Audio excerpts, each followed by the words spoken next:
Hope you're doing good. Marvy's in the house. Says greetings, Oh, Marvy. wow. We're finally here.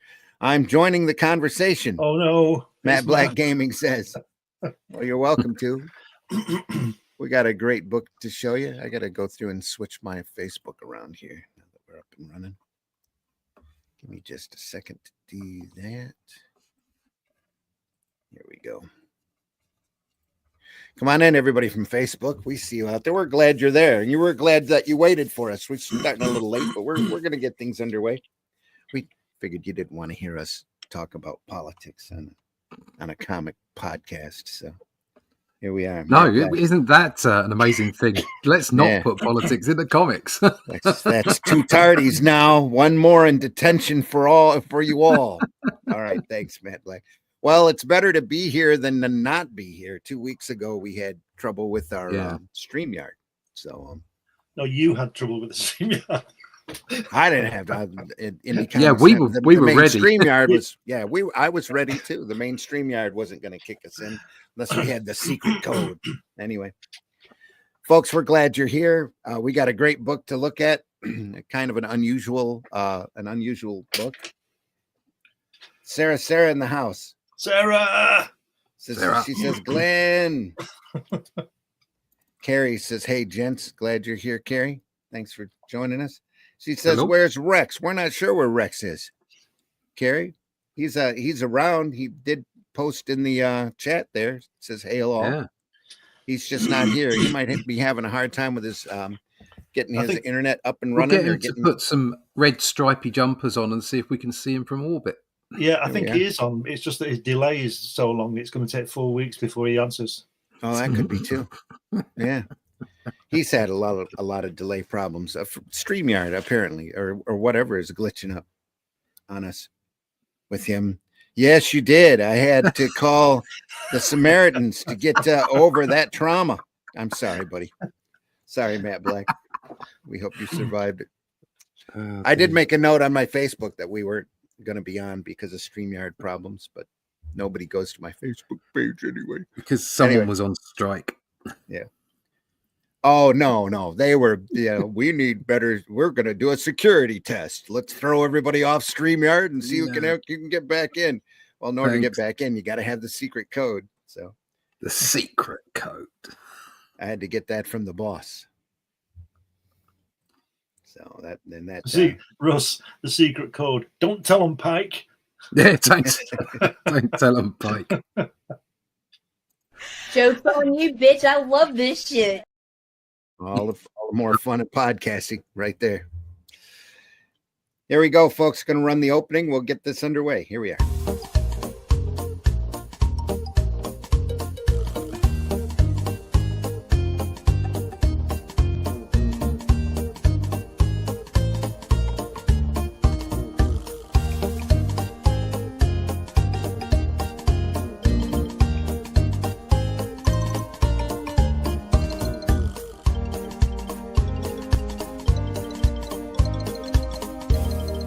You cannot pet that dog. No. Can I pet that dog? Yeah. You're going to pet that dog this morning. You got to pet that dog. Come on in, folks. Thanks for watching us Sunday Funnies for the 19th of January, 2025. There we are. Got a great P. Craig Russell work to show you. I'm your host, Randy Zimmerman. I do Arrow Comics. The latest Arrow Comics that you can find with my name attached to it. It's an adaptation of Robert E. Howard's Shadow Kingdom that especially proud of. First sword and sorcery tale, the first Cull story, now in public domain, now faithfully adapted through Arrow Comics, available where all fine books are sold, through criticalblast.com. You can catch it at Barnes & Noble, Amazon, in a number of different formats, including a great black and white. We're in Walmart. Pardon? Walmart. Are we? We're in Walmart? Yeah, that one's in Walmart, yeah. Cool. Walmart.com, probably. We're probably not sitting on I doubt we're in the stores, no, but we're on Walmart. We are available. So totally available. Plus Atlantean, number 1. Yeah. Using those characters from the Shadow Shadow Kingdom. Russ and I are doing the further adventures of Cullen Brule, and the situation that they have tracking down a race of shape-shifting lizard people. So all great fun. Great artwork in black and white. If you love the old Savage Sword of Conan, you're going to love the Atlantean. So issue 2 will be available in March, and that campaign for that will be over at fundmycomic.com. Fundmycomic.com. You can watch fundmycomic.com also for an Arrow store as soon as we get it made. We'll have that up and available for a variety of our different products that we've done within the last few years and over the last few decades. So hope you keep your eyes tuned for that. Also, over at Fund My Comic, right now, you can find Hatch Annotated. And that's by our friend and frequent contributor, Glenn D. Fleming. Yeah. Right now. Glenn, introduce yourself, please. Okay. Hi, everybody. I'm Glenn Fleming, and as Randy says, I'm the creator of Hatch. And you can get this book on fundmycomic.com, and it shows you the evolution of him. It shows you lots of published and unpublished work, pencil work through to full colour. I also occasionally publish magazines about comics. These two most recent ones, you've got Crikey and Comics Unlimited. Crikey's out of print, but this one should be coming soon. Issue 15 or 16, I'm not sure. Should be coming soon, 100 pages. And I've written a book about Jack Kirby, my visits to see him at his house. It's well illustrated, got lots of photographs in it, even though you can't see him there. Pictures of it, me with Jack and his wife. And that's about it. I also draw things and write books. I've got 12 books on Amazon. Check them out. Science fiction, all kinds of stuff. There we are. Also joining us this morning, Mr. Russ Leach. Russ, introduce yourself, please. Hi there. Yeah, I'm Russ Leach, artist from the UK, and as Randy said, I'm involved in the Atlantean and other works from Amazon. And I'm also at the moment working somewhere in a hallway where lots of people go past on a regular basis. The main thoroughfare, yeah. But Piccadilly Station. Piccadilly Station, yeah, just behind me. You can find out all about the Atlantean and what's going on with that by going over to russleach.com, signing up for the email list, where you'll get news about what's upcoming stuff. You'll get little bits like this. This is a brand new page. Just before I go to ink, I sketch it out, put some lighting on it. They're around a fire, and there's a tale about to be told within the pages of the Atlantean 2. There are several tales, all part of the one story. Lots of action in this one. It's a really good tale. Randy's written a grand one. So looking forward to that coming out soon. So, like I say, you want to find out more about that, go to russleach.com, sign up for the email list there, and you can find out when the next one's coming out.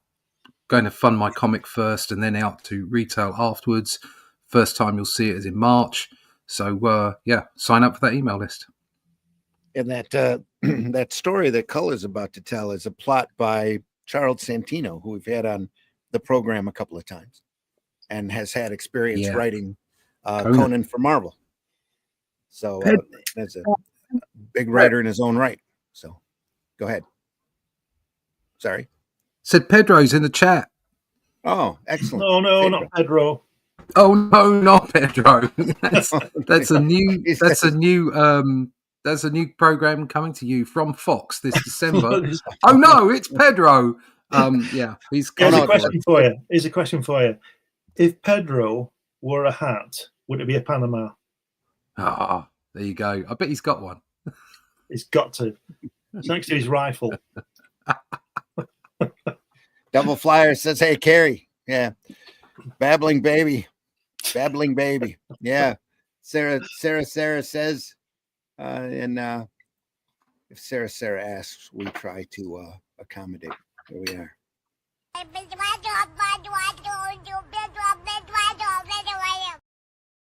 Election season is over, so you might see a little bit less of that babbling going on. So here we are. Oh no, it's Glenn. Hey Russ, hey Randy, Pedro in the house. Yeah. Yeah, Pedro says, not Pedro. Sarah says, "Oh, I don't know if I've seen the inside of the book yet. I have the DVD, and now I want the book." LOL. There we are. LOL. You too. She says, "I always ask for the babbling baby. Yes, any day, or my day is now complete. Our day is now complete because Pedro has joined us here online." Oh no, Yeah, no, no. Okay, my reason to be here is entirely selfish. I miss Glenn. So Oh, that's yeah. the reason why I'm here. There we are. Well, I was coming to see you, Pedro, but they won't let me in Yeah. that canal. Apparently, it's all crumbling, and they want too much tax from me. Also, I must address that hat remark. The Oh, Panama hat is not really Panamanian. It's from Ecuador. oh So- no! Oh, wow. Same Yeah, place, same place. Well, You've got to from a remember, we're certain all point of racist view. here. We're racist Yeah. white people. You're all the yeah, same. the thing is like, yeah, Isn't Panama like Oh, Ecuador's Scotland to the north of the Not border? really, because the Andes are quite far away from here. But that's the thing, like it's called the Panama hat because of the fiber. It's from the Panama Andes. tree. All right. We're on the And- end of the wristies. And also, when Teddy Roosevelt came to Panama, they gave him an Ecuadorian hat, and then he called it a Panama hat. So, yeah, there's different levels of racism going in there, which we love down here. Ecuador is pissed. I've been to the Andes. I know all about the Andes Mountains. Yeah.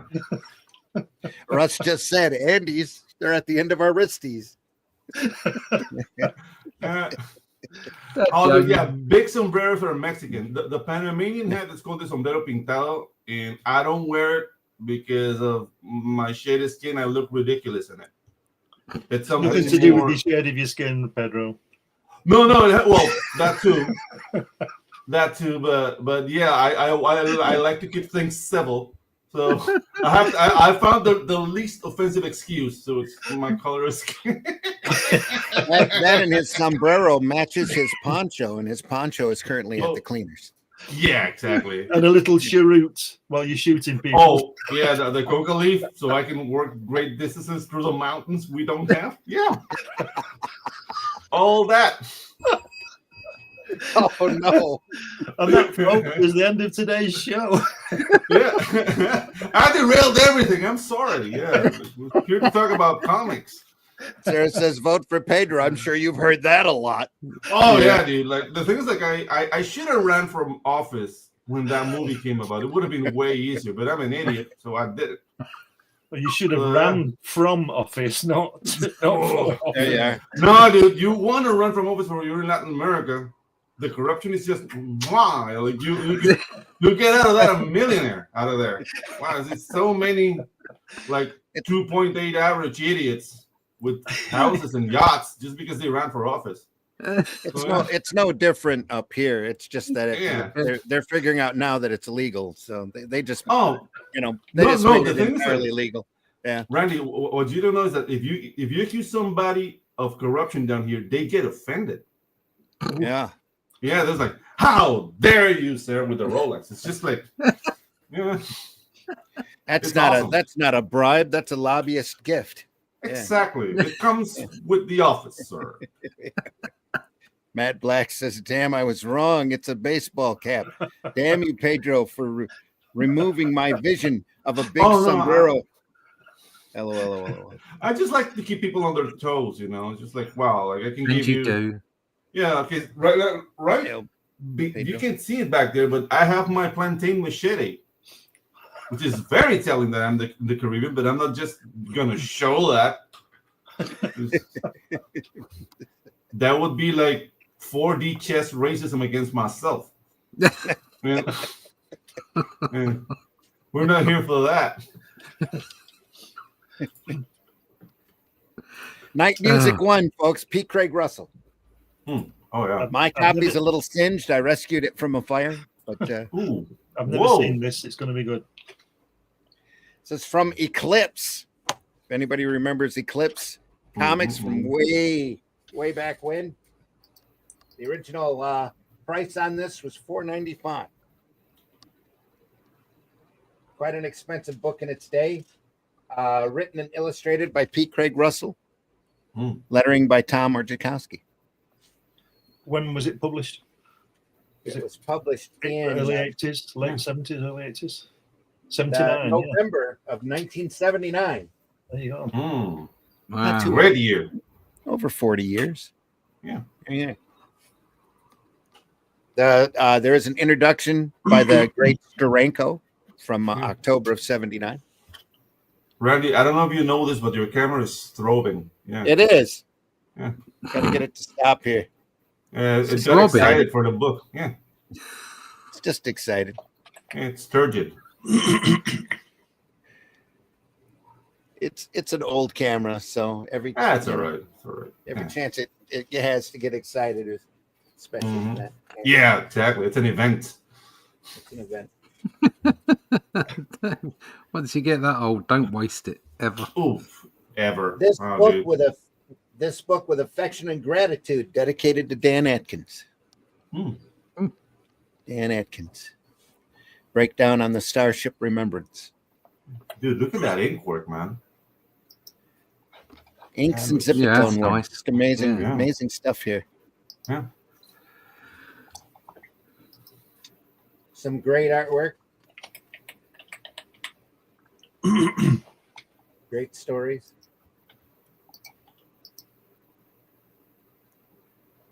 Simple black and white. Yes, but the light work is on point, work. man. It's very, very moody. Whoa. Impressive. Part one.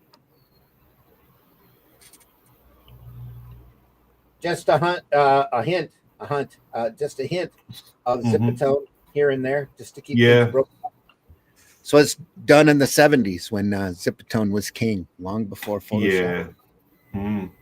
You lay down a screen. Zipatone was like a sticky saran wrap with dots printed on it. Clear. Everything else was clear except for a pattern. And you'd lay it down and get a great gray tone when you photographed it. Yeah. That panel on the second page, the second panel with the heads, so the three looks very thick code, doesn't it? It does. Yeah. Yep. Very much so. But he's really he's really playing with the underlighting. If you notice, like he's not really like attaching to reality. It's just like the mood, like the underlighting gives like this mysterious air to everything. So more than likely, all those doodads behind on the first panel on the second page, those should be influencing the lighting of the room. No, the second page. Yeah. They should be influencing the lighting of the room, but he chose to keep everything in black just for the dramatic hit on the character from the screen. Like, dude, this is really well thought out, man. It's that first panel is very Steranko to me. Yeah. Oh yeah, there's a lot. Yeah, there's a lot of strength here. Mm-hmm. Yeah, Sarah says like this book got saved before it was completely turned to ash. Like, I want to hear that story too. You know, like, was it a car fire? Or was it like a no? It's fire? A friend of mine at the time had a house fire. Oh, okay. He was a comic collector and didn't want this stuff, so I said, I can use it just for the art. Let me take this. I ended up with this book and Mobius and Lee's Silver Surfer book. Okay. Got some hard fire damage to it. If I run across that copy, Judgment Day. So when the fire was raging, instead of grabbing that Picasso, you got P. Craig Russell. No. After the fire was done, they were sifting through the ashes and salvaging whatever they could. Yeah, it survived. I don't know, man. Like I just get like ideas in my head. I picture the guy saving his comics, like all the collections out. Oh my God, my children! And then he goes back into the fire. That's what I'm saying. That lost Picasso's there. You know? My family's wiped out, but I've got my comics. It's like, my wife! Okay, wait. Okay, it's too early for that. Too early. Let's keep talking comics, guys. So we started late because we weren't talking comics. Mm-hmm. It was all my fault. I take responsibility. Good. That top there is real Steranko, isn't it? Influence Yeah. running through the, those panels. Yeah, Back very where dynamic everybody voicing, was artistic. voicing Yeah. though. And I have yeah. to say that bottom left with that zipper tone is superb. Mm. The bottom left panel, no, on the other side. Oh, here. That guy. Yeah. Yeah. Whoa, yeah, dude. Fantastic. Not that I never use it, but there you go. Mm-hmm. He really knows how to play with the light, man. It was a Fantastic. tool at the time. Nobody, nobody uses it anymore. I did a lot of supermarket illustrations using that stuff back in 1979. Mm-hmm. Yeah. It's like dual shade board though. It's real easy to get carried away with it. You Yeah. just over abuse it. This is, Matt Black says, I was thinking of something funny to say about the house fire, but with the current situation in LA, I'll give it a miss. Did he save the cat? He did save the cat. He did save the cat. Did. Whoa. Sorry about that. Somebody Let me heard mute for a cat second. over Okay, it in was funky. Panama. Yeah. Says he still got the cat? Can I say something outrageous? You can? Oh, For the Why- record, why- the ones that, why stop that now? cook cats are Haitians. Okay, we're not that fond of cats down here. see if you can say something more outrageous than that. Yeah. This Yeah. this lettering, right? This lettering, Mr. Ozikowski, whatever it's called, Tom makes Orzechowski, yeah. makes mine look good. It's early here. It's the 70s. This- Tom went on to He's a Tom's- professional artist. yeah, Tom's gone on to do professional work at Marvel for decades. So, He's brilliant. I'm just saying that this lettering makes mine look good. okay. I didn't find that very outrageous, but I understand. Well, not compared to the previous comments, no. Someone is ringing Pedro to tell him he's on YouTube. Ha ha. Actually, yes, it's an aunt. And she said TV, not YouTube. So, quite Oh, it's your mum.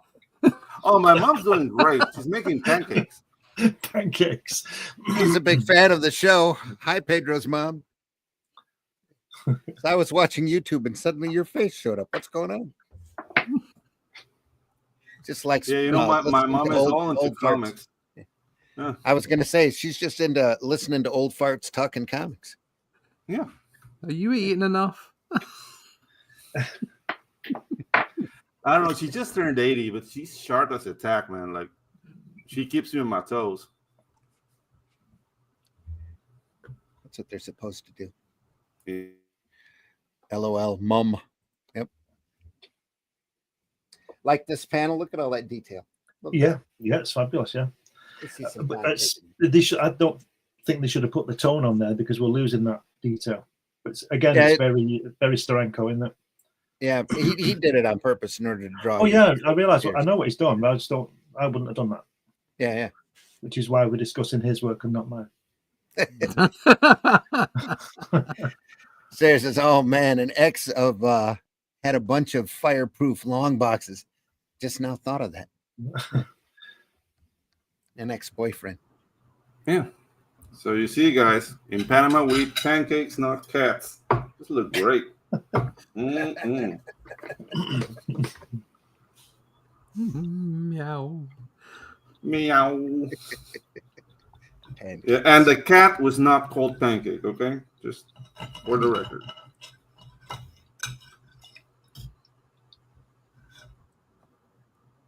get that little subtle on the zipper tone here and there. Couple different shades here. Still beautifully done. Look at the line work on this. Real nice. Yeah. No SketchUp on that one. Yeah. So good, man.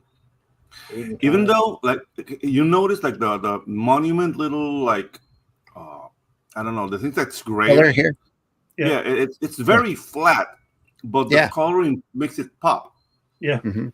You know, like the gray tones, actually. would be color that would be. But the great makes it pop. Like, dude, this is really well. This is a guy that knows what he's doing. Yeah.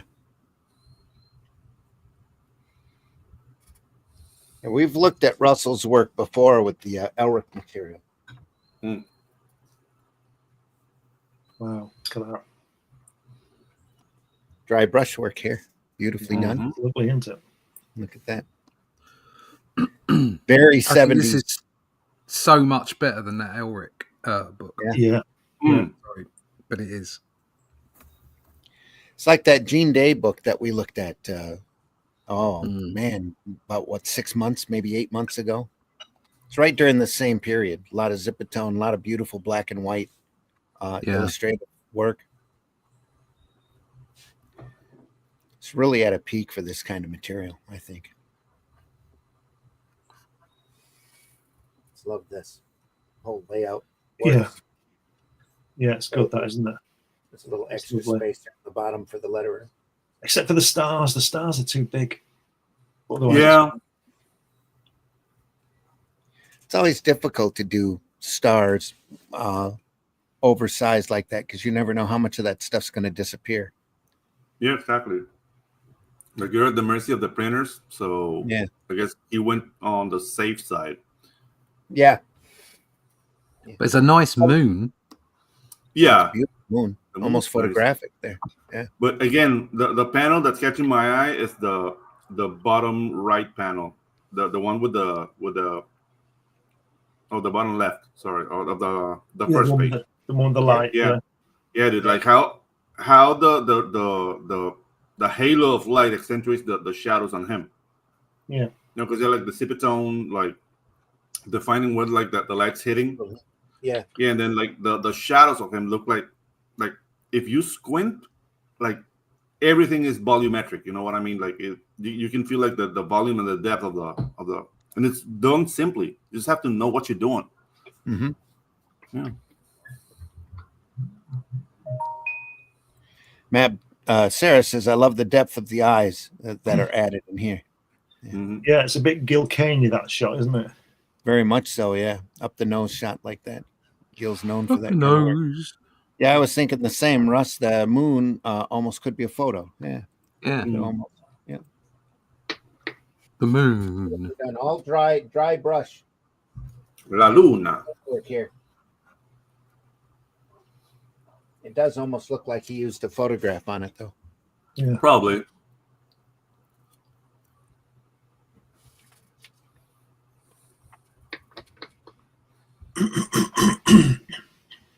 It's got a bit Ditko now, a bit Doctor Strange. Yeah. Mm-hmm. Russell did some Doctor Strange work, did a graphic novel. And I was going to ask you, did he actually do Doctor Strange? Yeah. At least one or two graphic novels with him in it. Russ, look at that first panel. Is that David Icke? I know David Icke. Where are the lizard people? Yeah. The reptilian guy. Oh. That bottom panel's superb, isn't it? The angle he's done there. Oh, okay. Yeah. That's very scary. Yeah. That's fantastic. Yeah.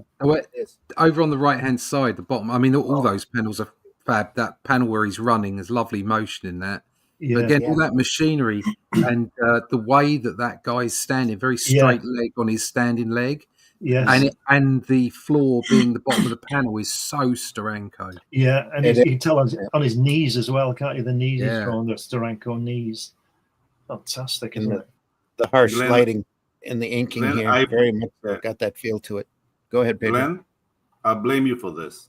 You have to say David Icke. Now I can't talk about comics. Jesus Neither Christ. can he. Yeah. He did interview like an African shaman. That was my favorite video for like 3 years about reptilians. But yeah, about the moon. Yeah, about La Luna.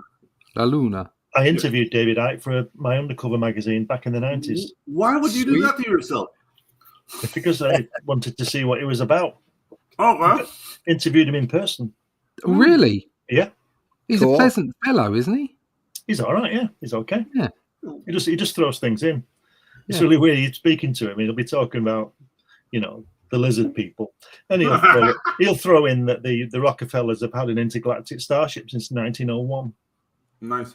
And then he'll just say, "Do you want some more tea or another beer or something?" He throws it in like, "Oh no, it started raining. Do you want some tea?" You know what I mean? It's a galactic starship. Very interesting. Wow, those people really like eyes.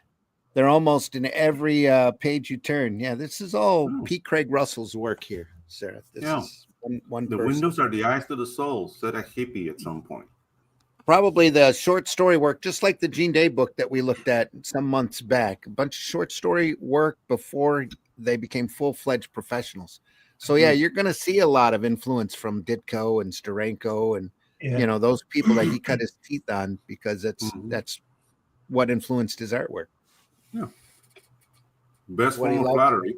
Looked at. Yeah, exactly. See a little bit of Wally Wood in here, a little bit of Frazetta maybe in the machinery. No. Here and there. Yeah. Little Gil Kane, like we mentioned earlier. Gil was really big at working at Marvel at this point. Doing a lot of covers, a lot of up the nose shots. Yeah. Mm-hmm. Those are difficult, bro. Not at all easy. That second to the panel on the left-hand page, the second to the bottom, the big with the orb in it, is very wood, isn't it? Yeah, very much so. It's very nice though. Got a lot of that feel to it. Absolutely. White sky at noon. Now, they've done a couple of other reprints on this material and have expanded and added more story work, but it's in color. I know Pacific did another reprint of Night Music, or First, one of the two, did a trade paperback a few years after this one. That I believe that was all in color. Again, I think color would spoil this. I think this artwork's great. Yeah. 100%. Yep. And that top panel there, and that one is in a little, I don't know what we call it, little control room there. At the top on that one, yeah. The light on that's fantastic. Yeah, he's not afraid of blacks. No. Little thin lines back here just to add the intensity of the light coming through. The light coming in, and then you get like strong shadows to back it up behind it. Like, dude, this is superb work. Just basic shapes here to represent view screens and buttons and stuff. Yeah. That's the thing. Like, you see the technology; it's more insinuated that put on your face directly. Right. It's something I like. That top panel with all the buttons and display is a little like the inside of the pod in 2001, isn't it? Yeah. Yeah. When he goes out to get pool with all the display screens flashing all the time. But it's this is 79, right? Yeah. Yeah. So we're not used to the one screen for everything thing. Like, at that time, it was all buttons all over the place. Yeah. The actual work, I think, is copyright 66. Whoa. 66. Artwork on page 4 from Creepy number 11 is from Warren Magazine from 66. Everything else is copyrighted in 79. It doesn't say exactly what year he worked on it. We might see him. Yeah. If we catch a signature, we might be able to catch a year next to it. Yeah. If we find a signature on any of this stuff. But I think it was done long before 79. Long probably. Before printing. Maybe a year or two at least. So yeah. On a quality like this, you can't dish this out in a month. Oh, no. I don't think. Where are we now? Now that I said it, that they'll probably stop doing it. LOL. Oh, on the eyes. I don't think so. Since you kept that one quiet, Glenn, that's the first I've heard, and you've known me for 48 and 9 months ish. Yeah, Glenn. There you go. No complaint about the eyes. Yeah, many layers. Like an onion. Have you ever been to Nuremberg, Glenn? No. Just asking. My dad went there, but I wasn't there. Okay. No complain about Glens the are eyes. That's like- one of the first things that gets attention when I look at someone. Yes, sir. Gotcha. Glens are like onions. They Onions, have yeah. layers. Mhm. They have layers. What? No. Oh, look at that. Look at that. Oh my god, that's awesome. Wow. That's amazing. This is such an upgrade from that last book. Yeah, I didn't like that Elric at all.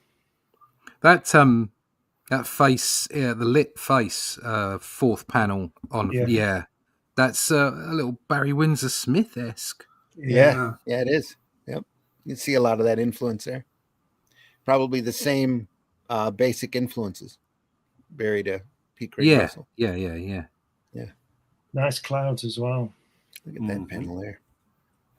Yeah, it's fantastic. Nice look. Yeah, like he's graphic when he needs to be, and then he goes like full out live drawing some places. Yeah. Not just, but it's very tasteful. I hope he got laid for this book. Get the line work. That the very last panel, if you put wings on, you've got Namo going through the sea. Yeah. Or Namor to our American friends. Almost skilled penis. Or Namor. In Latin America. Namor. I am El Namor. niño sin amor. Let's discuss was it, the Namor. That was the dumbest. Little hummingbird wings. Yeah. It's terrible. I haven't seen that film. I'm not going to. No. It just makes you want to cry. That bottom panel there on the left-hand page with that shadow, the formation of the muscle on the shoulder. Oh, here. With that, no, that was where you pointed just then on the other page, bottom. Yeah, it's that the definition on there. It's fantastic. Yeah, lovely. it's beautiful little cloud work back here. Just Yeah. thin line back here. Yeah, just gorgeous. Just a shame they put so much lettering in there. Well, this is the 70s again, and they were doing, more prose and picture stories back then. We looked at Black Mark. That was all kind of like this, just blocks of text. And very inner monologue thing. Oh. Yeah, that too. I just think they could have lost. They could have lost a little bit of the clouds and put that text further up and had a bit more of the guy. But that's just a choice. Yeah. Yeah, but it's all. There's really no dialogue. This feels very like David Lynch's Dune. A lot of like thinking going on. And this is before that. Yeah, exactly. Man, David Lynch, rest in peace. He was not the right director for that movie. I enjoyed it. It was good. I thought I he liked did a fantastic job with what he had.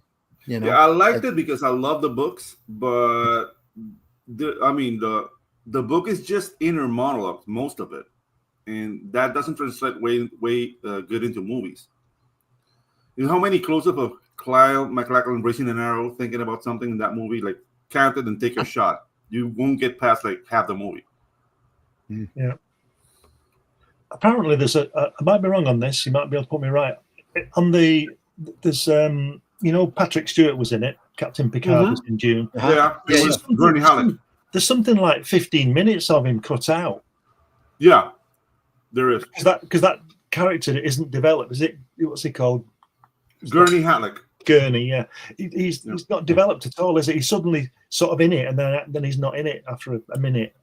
And I read somewhere, or I heard somewhere, there's 15 minutes or so of it of other. There's a lot scenes. of there. Yeah. There's the thing with Gurney Halleck's story is that his development is in the first third of the book, while the Atreides are still in power. So you see, like he was a slave on Gidi Prime with the Harkonnens. He got like the scar on his jawline by a whip by the Beast Raban. They skip all that in that movie because there's no time for that. They have to set up the Atreides. So the only thing you get from him is mood is for love making and cattle, not for fighting. Yeah, that's right. Yeah. Yeah, then he goes, long live Duke Leto, and he disappears for half the movie, and then you young pup. That's all you get from him. And that's an awesome character. Like That's he the whole plays, like, film in 30 seconds. Thanks. yeah. Well, obviously the book's a lot deeper than the film. You have Oh to yeah, dude. cut certain things out in order to get it to move. But And the thing is that he's a troubadour. Like he plays an instrument called the baliset, and he Yeah. always has like these quotes, and he's always like reciting poetry. He's an awesome Mhm. character, but it can be fit into the format of a movie. yeah, and when you do a more faithful adaptation of Dune, and then Mhm. you run that risk of it being totally boring too, Yeah, and then like that stagnating sci-fi the audience. series. Yeah, Yeah. exactly right. Yep. Yeah. So they tried to do a faithful adaptation, and I had a real rough time slogging through that. But Oh, dude, I still, I ate that up like a nerd. Even I though still the love costumes were, Lynch's Dune. So yeah, go the ahead. costumes were a little bit magoo in the 2000 version. I didn't like the costumes, but Okay. it was a little bit more faithful. The weirding way of the Bene Gesserit, like the Planet Windu fighting style, was better depicted. Was not that Mhm. sound, stupid thing. And you get to see Gurney developing and saying stuff. Duncan, Right. Idaho is completely ignored on the Yeah. sci-fi, which is stupid because if you read all, it's like 11 books at this point. Duncan, Idaho is the center of everything, but whatever. This Mhm. is my nerd ranting. Look at the trees on that left-hand panel. Oh yeah, Look at The that. leaves folding over. Look at that up at the top. Isn't that amazing? very tropical. Yeah, That's you're beautiful. right at isn't it? home. Fabulous. Some lovely stuff in this, isn't there? Oh, Ern Hogarth's Tarzan type jungle scene Yep. right in there. Yeah.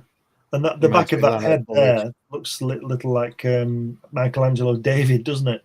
Yeah. Type of, that kind of, hmm wow. Fantastic. Now there's a word balloon at the bottom. Look at that. Just before you turn up, Yeah. look at that. Look at that. oh, he said something. Whoa. Okay. Yeah. Mind you, it does cover up quite a boring panel, doesn't it? Yeah. After how many pages? Like we're on page what? Like 12? No, we're farther in than that. There's the halfway point. Oh, on we're the book. half point. At the half Yeah. point. Wow.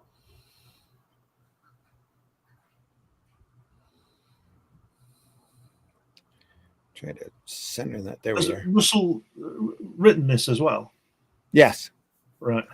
Yeah, this is Russell's work all the way through, except for the It's lettering. great. Yeah. What it says.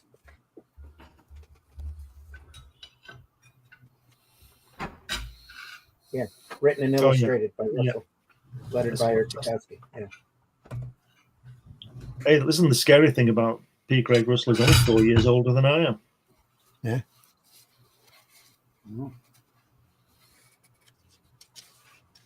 Wait. Doesn't that cockpit look like the one from the Millennium Falcon? Here, Yes. Yeah. Yes. It's like, whoa, wait a minute. just a Where's little. Chewie in hand? Yeah. Mhm.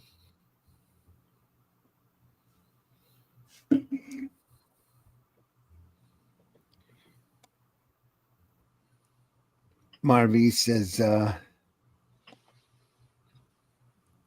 no, Matt Black says, what? Laid. Oh, yeah. LOL. Uh-huh. Yeah. That hurts me a bit. Because artists should be rewarded for their hard work. I heard that when they made One War and lane. Peace, I heard that when they made War and Peace into a film, they only got past the first chapter. It would have taken Yeah. them 100 years to finish. Yes. It's big work. Just like the Interview with a Vampire and Lestat, I've enjoyed the books more than the movies. Yeah. Yeah, I remember those times, man, where goth people were goth for real. Like they wanted to move to New Orleans and become vampires. Just awesome. Especially in a place like Panama. People dressing like in black leather with the sun. They stank. Biff did see. I don't know exactly how to pronounce what you've typed there, but he says he or she says such an underrated artist. He is really incredible. Yes, he is. Oh, yes. Yes, he is.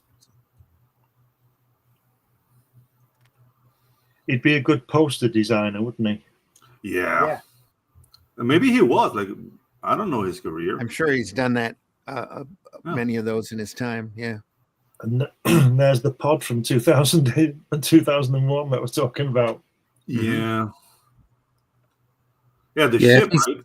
if he's got a half decent pension and he's not dead at this No. age, That's chances still, are he did other things other than comics because he wouldn't have got Oh, paid yeah. enough for that.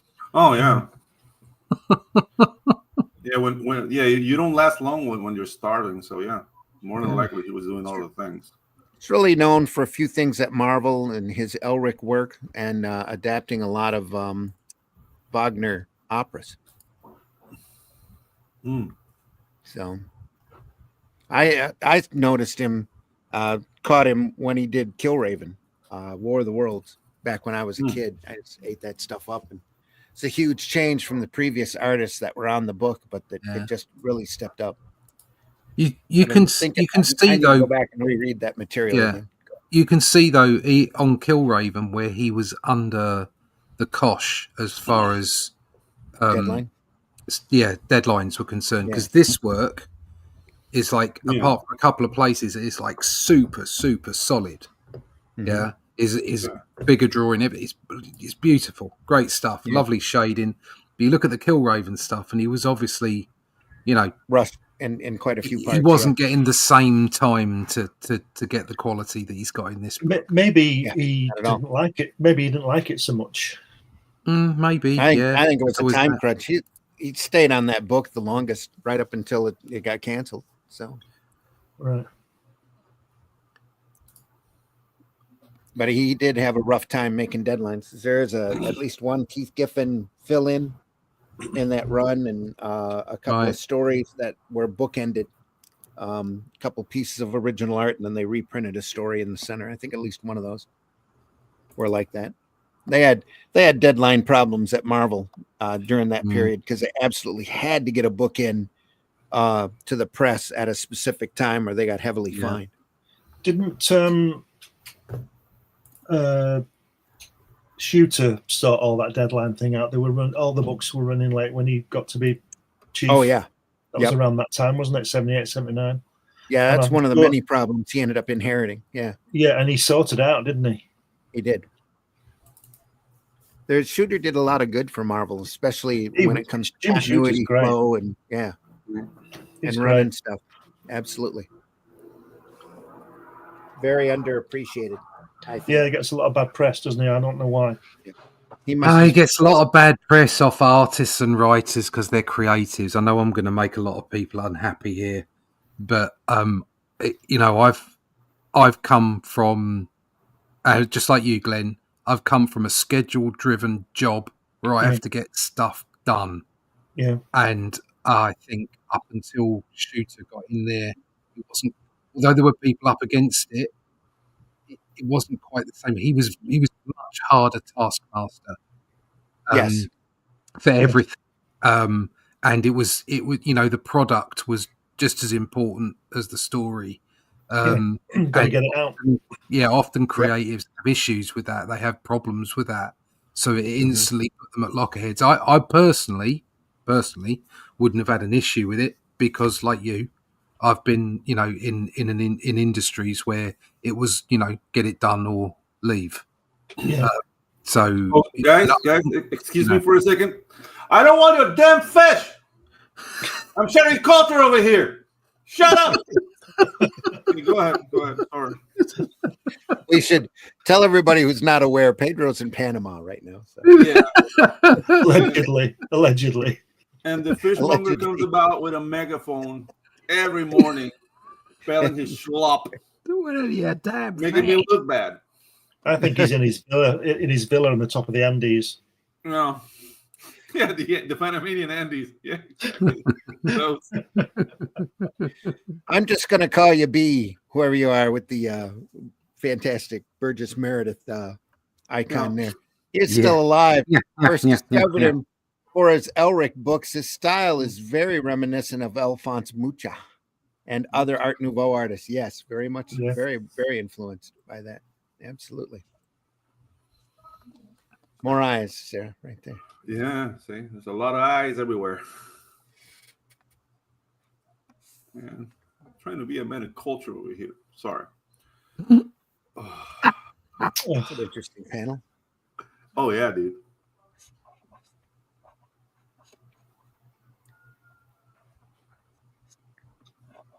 Wow. Look at that. Very car crashy onomatopoeia going there. Scrap, boom.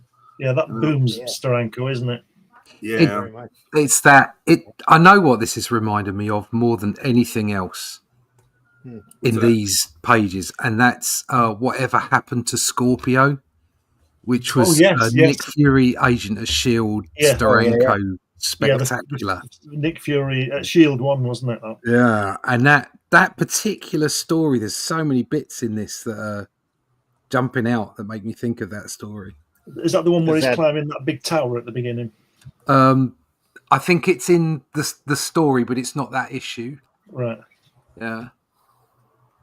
It's the one with the I can see the cubes Mm. on the cover.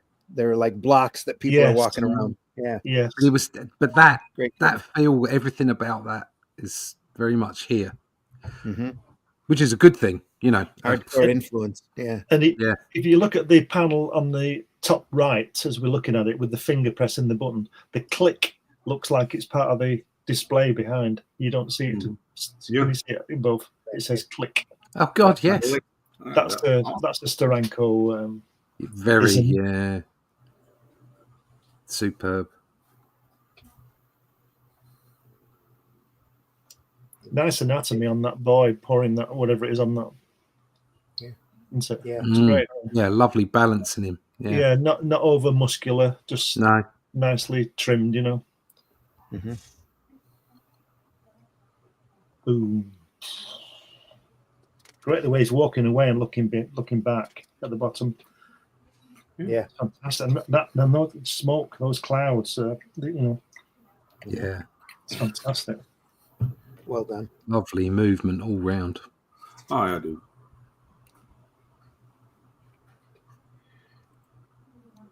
Matt says, top right panel. Is he doing a crossword puzzle? It does seem like, yeah. Does kind of. That's a control board Oh, behind him. and if you look under the thing on the black, it looks like it says wood. Can you see it? Just under there. Right. Or is Yeah. it just my screen? It might be your screen. That's just I don't the see line it. we're carrying. You're Right. seeing things. I'm You see, seeing that's things. what you get for interviewing David I'm Icke. looking too closely at it. David Icke. I'll go and stand on top of the Andes and look at it Yeah, do that. from Panama. You might not see it then either. For a crossed spamoiking that goes boom Something that goes forward. boom. Something that goes boom forward. Yeah. Brilliant. Oh, look at this! Look what it's called. Alternative ending one. He couldn't make his mind up how to finish it.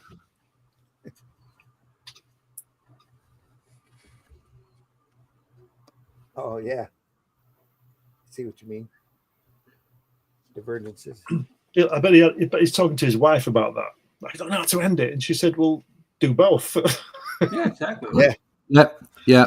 Yes. Do both and then take the trash out. Alternative ending 2. Look at that lovely water at that first Yeah. panel. Oh, Isn't this it? is awesome. Yeah. And my eyes immediately go to this. It's Yeah, great. And then here. It's fantastic stuff. just before you, that water looks like space, doesn't it? Yeah, It does.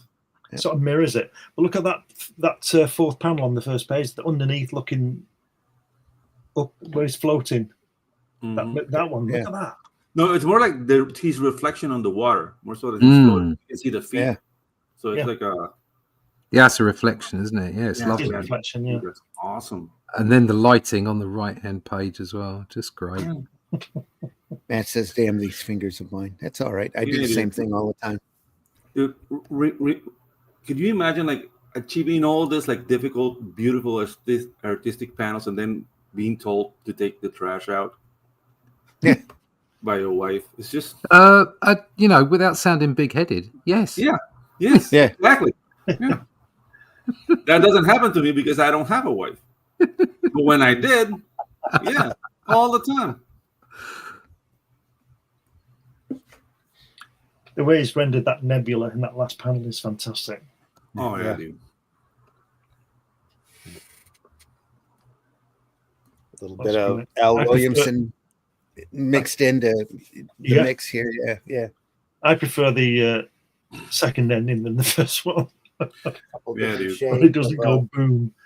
When I was a kid, nebulas scared me because I didn't understand like space dust and how they reflect the light of stars. So I thought it was goo. goo. So I thought, I thought it was goo and it was gonna fall on top of the earth. Like this is like little kid ramblings.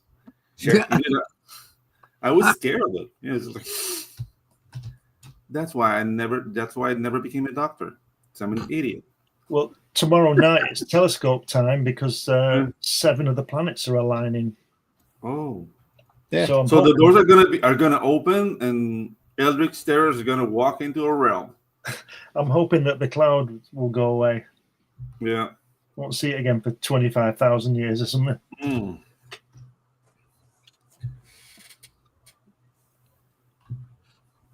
That's a great nerd date. What? Yeah, like, honey, the planets are aligning. Is that trash out yet? Preview of some work in progress at this point. Fragment of a dream. From Beulah in the sea. That bottom panel, Steranko again, with that plane. Yeah. Fantastic. Fragment. And the thing is, like, he did it directly on the horizon line. Yeah. Which is dangerous because that kind of destroys the. You want to put like the last line of the drawing under or above the horizon line, depending on the perspective you're using. But don't put it like right on it. But I don't mind it in this. Like it actually works. Yeah. Shadowhawk Talks is in the house. Good morning, all. It's up, Good morning, Hawk. Shadowhawk. Glad you're here with us.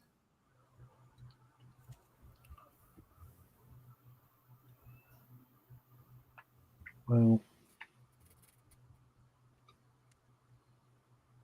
What's called Therimbula and the Sea. Yeah. I don't remember that coming out. So Yeah. I'm not sure if that was printed or not. If anybody in the chat knows, let me know. Maybe it never did, but it would be a travesty if it didn't. Yeah. We got La Sonambula and the City of Sleep. That's kind of because Sonambula means sleepwalker. So it's in Spanish, -1 N. But yeah, Sonambulo or Sonambula would be a sleepwalker. So that makes sense. lovely line work under those wings in that middle section. Yeah. Beautiful. Yeah. And that the folds on that last guy there, and the last picture, the folds on that. Yeah. How good is that? Yeah. So really, that's really hard to get right because Mhm. I've seen some people do it and it ends up looking like a scrotum, and this does look like fabric. So well done, sir. Apex in the house. Good morning, Apex. Good Sunday Hey, morning. what's up, Apex? Matt Black says, I've been racking my brains out who the character in this comic looks like. He looks like Harry Hamlin, the guy who played Perseus in Clash of the Titans. Yes, he does. Great film. Love the animation. Same here. Ray Harryhausen, baby. Same Can't go here, wrong with man. that. Yeah. Yeah. No, can never go wrong with that. Harryhausen. Hail, Apex, Bone, Carrie, Rex, Glenn, Pedro, everybody. Sup. Sup.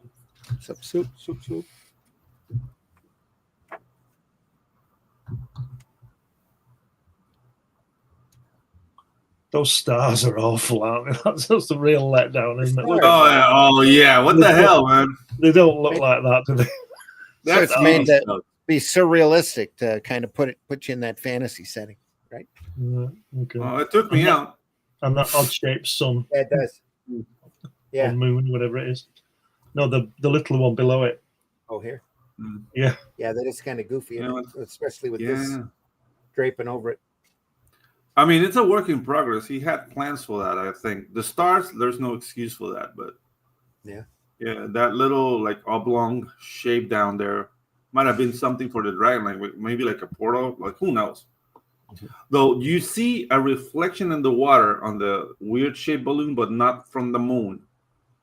No. So what's Yeah. Yeah. That's why I'm very like I don't like showing work in Little progress, straight because I mean your ideas are not all there yet, and then you open yourself for scrutiny like this. But And hey, he again, put this it is- out, so yeah. It's 40 some years ago. So Yeah. 45, 6 years ago. Mm-hmm. Beautiful work still, though. Yeah. Yeah. Still. I don't mind those stars if he meant it to throw people out of to it kind of like a signal that this is a more of a fantasy work than anything Like a realistic. dreamscape. Yeah. Element. Well, it is the fragment from the city of sleep, the fragment of a dream. So Yeah. we got more stars going on over The here. La Sonambula. That sounds like a Mexican wrestler. La Sonambula. Dun dun dun. Yep. Apex says, "Hail, everybody." What's up? Marvis, welcome. Apex Shadowhawk. Apex says, P. Craig Russell art. Yes, it is. Yep. We're looking at Night Music 1 from Eclipse, an old beat up copy I rescued from a fire. From a fire. That's That sounds very dramatic. Artwork is too pretty to ignore at this point. Yeah. Yeah. I was going through looking for stuff to show on Sunday Funnies and ran across this book. Said I've got to show this book, even though it's not really a large book or one that not the same size like we look at, not as thick, not as many pages. It's still such beautiful artwork and line work just to show it off.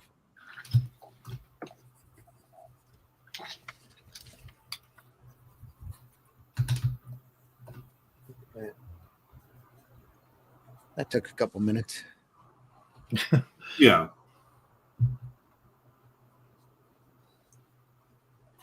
It's probably a good day's work into that at least. I would I think. think so. Yeah, or a long day. Very long day, a couple days maybe. Yeah, he's got to pencil it first, hasn't he? So Yeah. just think, if he'd have had a computer, he could have done it in 10 seconds. Sure. Yeah. I don't know about that though. Some AI program might have been able to do it pretty quick. Yeah. Yeah. I'm an artist. I typed ideas and the computer does it for me. Yeah. Yep.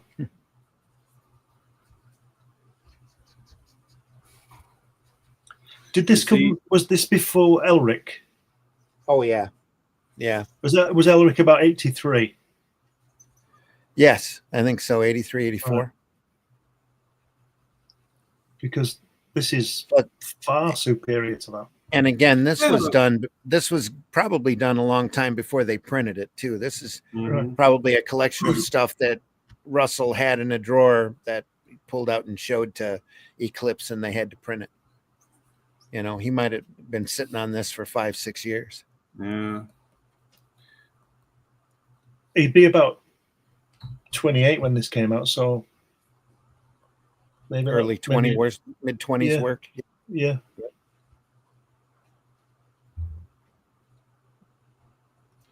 Apex says Night Music number 1 and 2. Was there a Night Music 3? I am not sure. Apex, I'm not positive at all. I know the other reprint book that I think Pacific did or first did, one or the other, is a lot thicker than this one. So there's Have you a lot got more material in it. The second one, Randy. No, I don't. Right. But if I run across it at a show at a good price, I'll get one, and we'll definitely look at it here. I do have his operatic work. I think DC or first printed that, and I'll have to dig those up and take a look at them.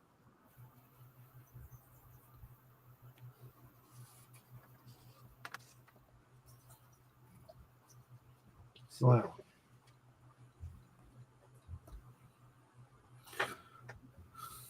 I think this is pure indulgence, isn't it? It's a dream, definitely a dream sequence. Yeah. Wow. All right, I am going to leave this here for just a second. I have to step out and go upstairs. I have the granddaughters waking up. I can hear them stirring around Okay. up there. I will be right back. Okay. Do that. Talk friendly amongst yourselves. Okay. We'll try. Great use of the tint on that left-hand page there with those Yeah. that monsters or whatever they are. Randy's taking out the trash, isn't he? Yeah. More than likely. He's trekking to the Andes, north of Panama.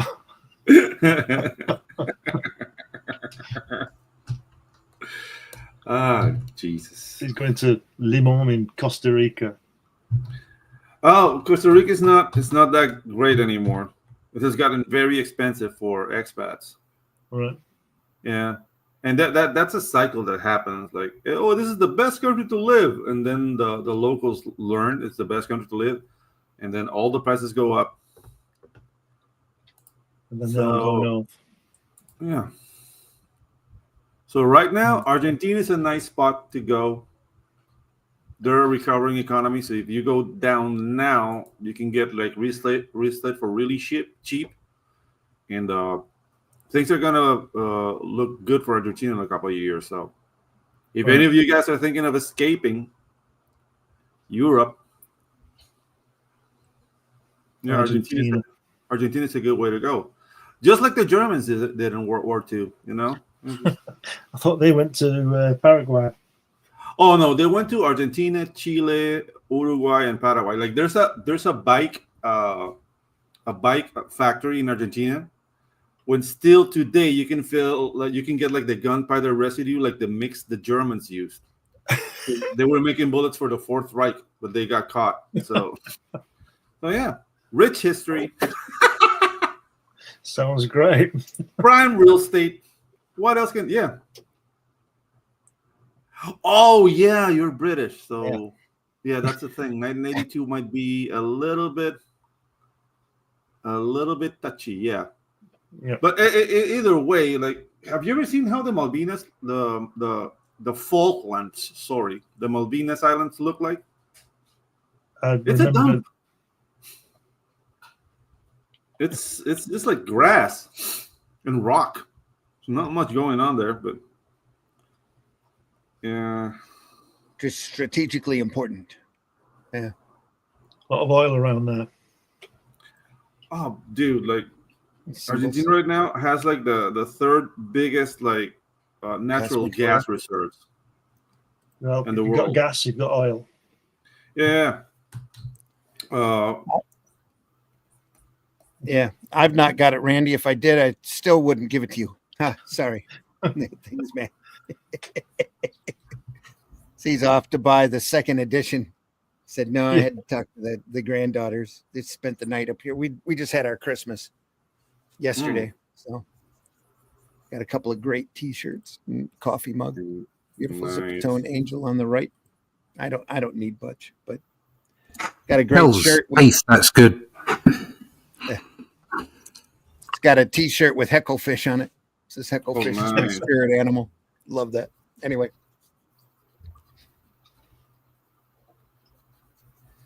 I've got he's off to second edition. Beautiful. Apex says Zipatone Angel on the right. Yeah, real pretty stuff here. Argentina is a nice place to go. Just don't mention 1982. All right. Yep. Art Nouveau, Windsor McKay, Leidendecker. Oh, yeah, dude. All of that's there. Windsor McKay is the father of animation, maybe. Yeah. McKay is. Yeah. Yep. Gertie He started animating. Yeah, right. But he did that even before like the proper technology for registry was invented. So he did all that by memory and marking the pages with little crosses. Mm-hmm. That guy was insane. Registration marks. Yeah. AI has been used in manga. I saw this on a French news channel. Japanese became lazy too. Never thought they would do that. They're so traditional. Well, oh, dude, like to understand that, because the things like I've interviewed manga artists down here. they came for a con, and the thing is, like, you have an artist, but he has 6 artists under him doing backgrounds. Some like manga artists only do the faces. So it's a completely different industry. So if they're using AI, it's to cut up the 6 artists coming below them. Like, that's what they're doing. And yeah. Whole That's different idea behind the assembly line too. Yeah. You know, they have that's the thing. Like, some people say, like, we should imitate. Yeah, go ahead. Some people say, like, we should imitate, like, the Japanese work ethic, and no, because there's no respect for the artist either. It's like they call that down here maquila, you know, like that factory where everybody wants to jump out the window, so they put nets around it. It's kind of like that. So it's not good for the artist, man. I think we're building something better down here with the whole indie movement. We just have to find the right elements to make it more viable. But we got to keep control over our stuff. If not, I believe the indie movement is going to be controlled by the market. Yeah. As in the further we go along, the more that AI is used, the more that large corporates use those kind of techniques to push out rubbish, the more niche and the more boutique independent comics will be, which means to make a truly successful independent comic, you really do have to be good at what you do. Ergo, at the moment, it's really difficult to be noticed because there's a sea of shit out there. All right. Exactly. And I'm not being arrogant here. I see lots of great artists all the time, and it's difficult to see their work and to find it by the by the normies, because it's just, there's so much stuff out there. This whole sort of anybody can make a comic. It's like, yeah, anybody can make a comic. Doesn't mean they should. They should. It's this X Factor world, okay? But what will happen is the market will say no. Indie comics will end up being these boutique things that are not done by AI, that are not done by corporate techniques, and people will seek them out in the way that they seek out vinyl, in the way that they seek out quality artworks. You will need to put on no AI used in this comic book on your front of your comic and stuff like that, and people will eventually seek it out. It won't be the vast majority of people, because the vast majority of people don't want vinyl. They're quite happy with, getting their music downloaded. Yeah. Quite happy with But Spotify. there's a percentage of people that really value quality and unique things and beauty, and those are the people that you will sell to. And actually, those people will pay just a little bit more for the quality. Yeah. I agree with everything. I agree with everything you said, Russ. Just with one element, like, we need to find a way to get out there more. Yes, without doubt. Yes, yeah. But yeah, like, going vinyl, going like the way of vinyl, which is boutique and whatever. That's another element we have to keep. We have to keep our overhead costs manageable. Don't go crazy, because the thing is, like, you can give quality. It might take a little bit more time. If you need a team, keep it small. Take into account that this is going to be a boutique, small industry. And don't go crazy like, hey, I'm going to buy a building and put my name on it, and I need ladies waiting for me every time. Exactly. This is not about building empires. This is about making quality product, making quality comic books. Okay, not can I put this on a t-shirt? Nothing wrong with putting on a t-shirt. Nothing wrong with putting on a lunchbox. But that's not what we're here to do. Okay. Now, as far as distribution is concerned, we're selling quite a few Atlanteans at the moment on Amazon. Okay. Now, obviously, it's not enough. We need to sell thousands on Amazon. But I tell you what, if you do, considering that how big the shop window is, once we get over when this is the real trick, is exactly as you were saying, once we get over the aspect of making people aware that it's there, Amazon is actually quite a good delivery system via, like, I'll shout out Critical Blast here as well, where they're producing our books and putting it out there through retail marketplaces. It is a way of doing it. It's just a matter of getting people aware that those, quality items are out there for them. Exactly. So that's the extra job we need to do. Yeah. That goes back to your point earlier, Russ. I look at Amazon the same way that I look at global comics. There's so much stuff out there that you can get just completely watered, Yeah. lost in the mix. And there's such a level of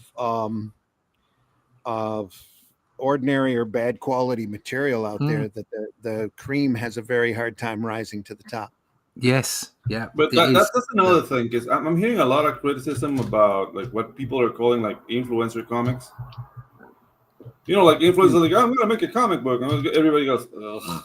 And yeah, maybe they don't have the quality, and that's undeniable. There's some books like I wouldn't even touch with a 10-foot pole, but they have the audience. Yeah. Yeah. You know what I mean? So instead of us sitting down here, I don't want to say bitching, but I can't find another word. Yeah. Yeah. Bitching about, oh my God, their comics are so bad, they keep selling. No, they have an element we don't have. They have the audience. So we have to build our audience. That's more work for us. Whatever. What else are we going to do after taking the trash? Because the wife told us, what else do we have to do? You know what I mean? So, yeah man. This is going to be a race of perseverance. It's going to be a race of who can hold up the most and who's ready to be efficient with its time in order to create its audience, create quality books. Maybe there's always something to sacrifice. So maybe it'll take more time making your books because you want to make them quality, and you have less time to draw because you have to build your audience. But it's viable. Like, okay, I can deliver 2 books a year. If you have like an Eric July level audience, $3 million twice a year, taking all the cost out and all the expenses, you can buy a nice house down in Panama, maybe and twice a year you can buy a whole family you can shoot, and nobody will do anything to you because you'll have that much money. Sorry, that was a Fast and with the Apes down here. Catching up on the chat. B says X-Nay on the Ermengang. Yeah. Little pig Latin for the fans out there. Germans escaped to Argentina and South America, Chile, etc. Yeah. It's Chile. Chile, you make with beans and beef. It's a lot like the Yorkshire moorlands. Yeah. Yorkshire. Yorkshire.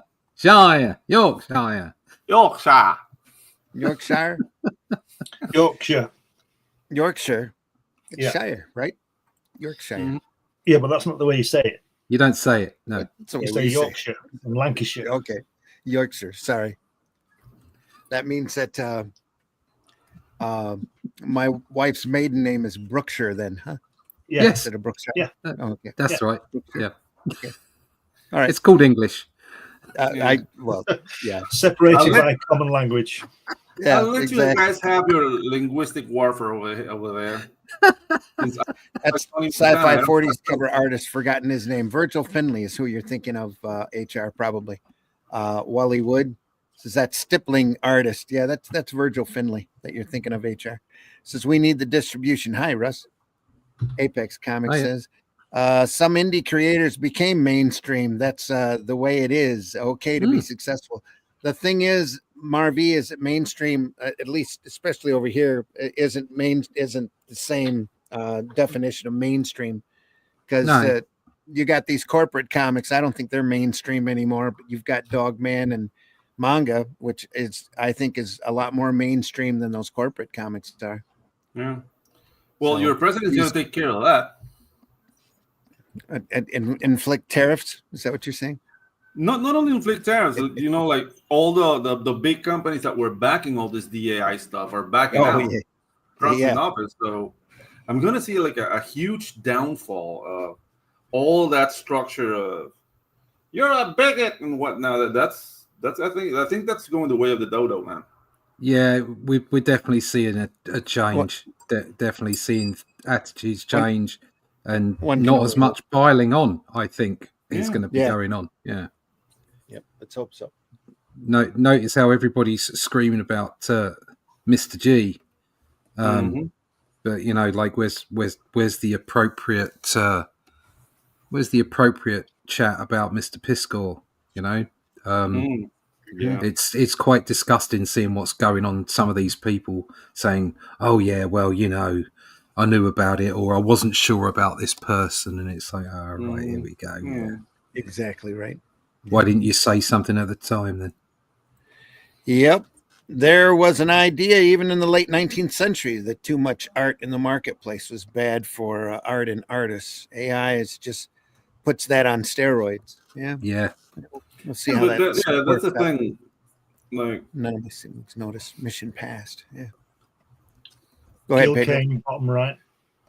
no, that's the thing. Like, Very we much. have to stop equating success with like massive sales and being like international. Like, dude, you just get the market you need to help you live a comfortable life and keep on making comics. That to me is success. I don't want to be like the next Neil Gaiman, then be accused of No, asking people to call me massive. no, No, no. No, you're right. I mean, but I think it is scalable. So Yeah, for exactly. someone who works for, I don't know, I'm going to say it straight. I'm going to shoot from the hip. Okay, somebody who works for Marvel or DC. Okay, Yeah. and their book only sells 5 or 10,000, and then says, yeah, but success isn't about how many units you sell. Oh, Okay, yeah. it's full of it. Absolutely exactly. full of it, because you've got a massive corporates behind you. You should be selling. You should be creating good quality content that people want to buy. Okay, and Yeah. you should be selling lots. You can't look at, one of those creators can't turn around to one of us and say, oh, you only sold 500 books, so that's not successful. It's like, well, it is for us, because we don't have Mr. Disney behind us or anybody else, or those massive people. And of course, it's all weighted against us. It has been for a long time. Diamond, has some serious issues as far as, people in the green area or whatever it was. And, they didn't help independence really, especially recently. They didn't help. They didn't help the market or the art form. Period. No. So it's been weighted against the independent for an awful long time now. If for nothing else, about complexities of scale and exactly what we were saying about getting your message out. So yes, you're absolutely right. Success shouldn't be measured on whether you've sold 1 million or whether you've sold 500. It's If all it relative, works for isn't it? you, it's exactly, Glenn. It's relative. But I don't want someone from a massive company with all that stuff behind them, with a recognizable character and IP, turning around and saying, "Oh well, success isn't about how many you sell." Well, it is in your case. Because it's a different kettle of fish. Yeah, exactly. It's a different point. Like, the excuses are not for me. The excuses are for the company you work for, because you make a promise that you're going to deliver as an artist and big sales. They don't care about your art; they care about big sales. So don't come to me as an indie artist and say I sold as much comics as you did. Our situations are different, sir. And you discussing with me is completely moot, because you're going to get fired. Yeah, and I'm not. Yeah. So, but the point being is, it's that the other aspect of that, and I think is something is very similar, is talking about what fans want. And a lot of creatives will say, "Don't make anything for fans." And I understand why they say that, because what they're trying to do is trailblaze. They're trying to make things happen. Okay. Yeah. But at the same time, when we go up in scale, if you've been put in charge of something, so for instance, if I'm going to come out with a completely new IP, I shouldn't listen to fans. I should be focused in what I'm doing and come up with something new and create something that fans want to like.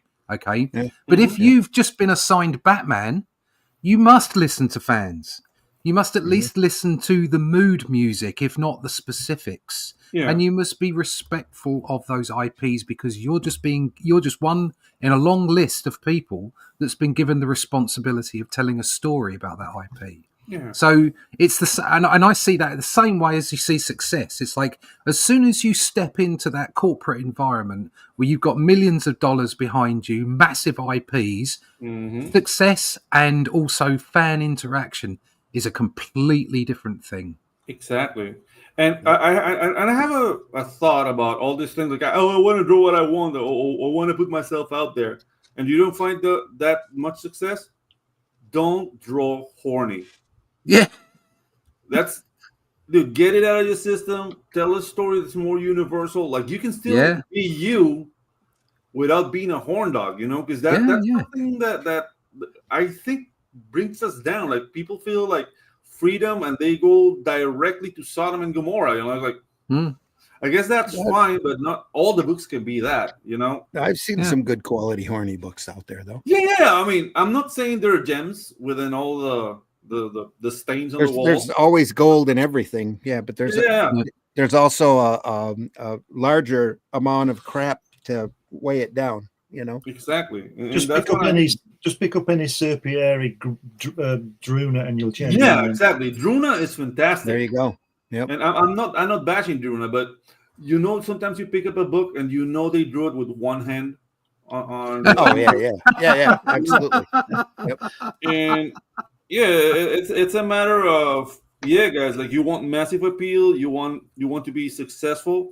You get it to be a little bit more universal in your approach. You see, I was saying before, it's all relative because you were saying about corporate. It's the other word you should use is profit, because didn't when X-Men was cancelled in 1969.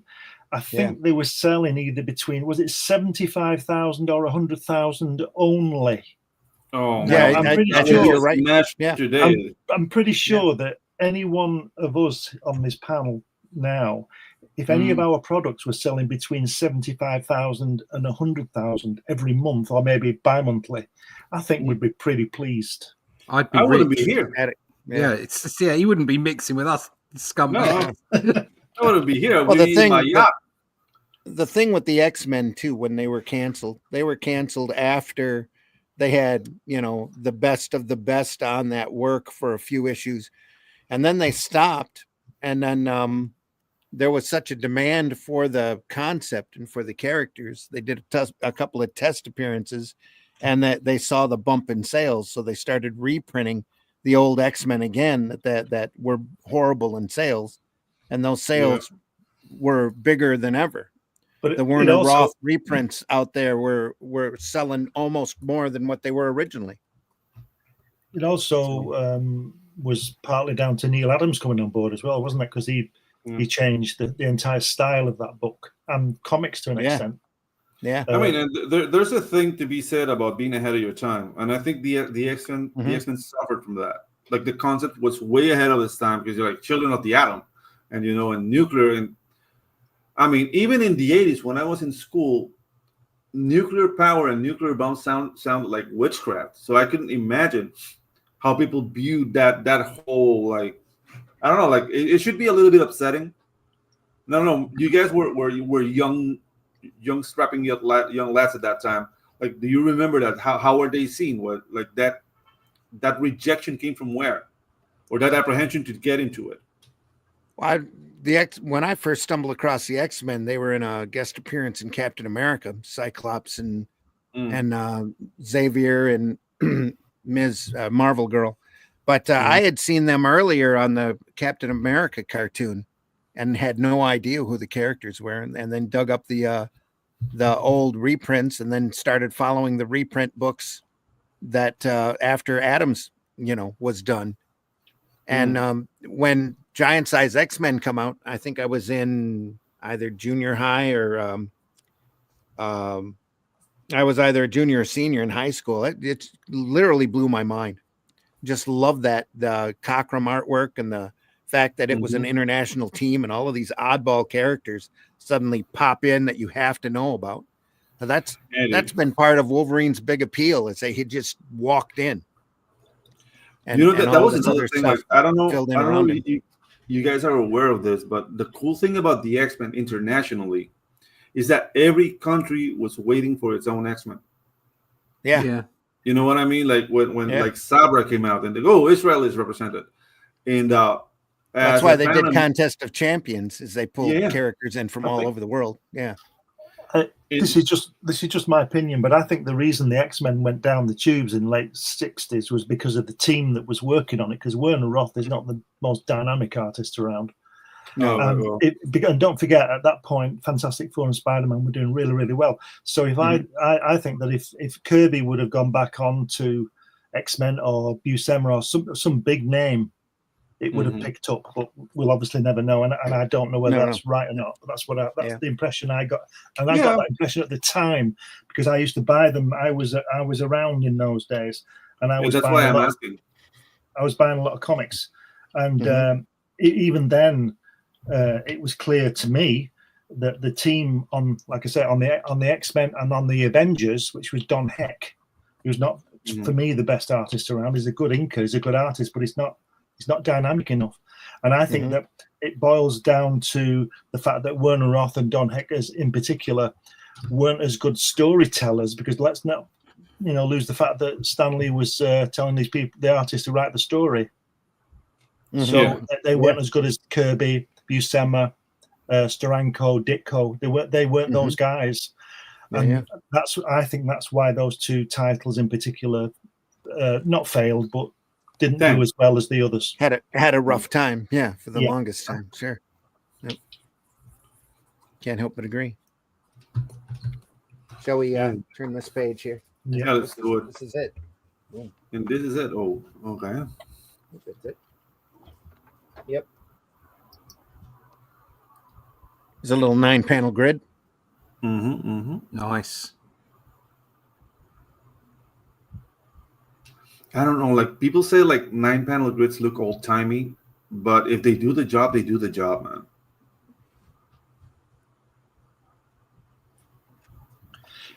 Look at the 8th panel with the girl in the bed with the linen or whatever is above her head. Yeah, the drapery above her head. And then look at the panel to the right, at the last panel, and there's hardly any detail in that panel. Yeah, there's so much in that, and then none in that one. It's just incredible the way, but it works. It melts together, thing, isn't it? If it works, it works. It's doing its job. Yeah, absolutely. You see, I love what Glenn gets scientific. If it works, it works. Shut up. The Andes can be in Ecuador if you want. Yeah. Idea. I'm just trying to catch up to the chat here. Thanks to everybody in the chat. Appreciate you. And none of the siblings noticed. Mission passed. Good point on the new artists and old properties. They have a responsibility to the original, even if they want to trailblaze. Absolutely. 100%. I think that's why J.K. Rowling was so involved with Terry Barry Trotter, so Hollywood wouldn't deviate away from the books. Yeah, that's yep. He's not called Barry Trotter. Whatever he's Harry Plopper. Harry Potter would have died, and Harmony. Harmony. Oh, dude! Like, have you seen like the AI? Hermione would have been impregnated by the devil kid, by the evil kid. Yeah. Dude, have you seen the trailer of the North Korean Harry Potter? No. What? This came to me, Malfoy. There's an AI trailer of like the North Korean version of Harry Potter, and he's like riding a missile, and they have like a Korean redheaded kid who's supposed to be Ron. And then you have like a peasant, like short with big ears, who's supposed to be Dobby. Like, dude, I'm rolling on the floor watching that. That's the only way I can enjoy AI, when people go like evil. There's so much of that crazy stuff out there. I hate to share it because it's just encouraging more AI use. Yeah, exactly. But dude, like there are gems in everything, just like you said. But the thing is, like, as long as they don't confuse that with what we do, I'm cool. There you go. Like you can be an AI. You can even call yourself an AI artist. I don't care. Just don't say like I can make a comic book too. No, you can make an AI comic.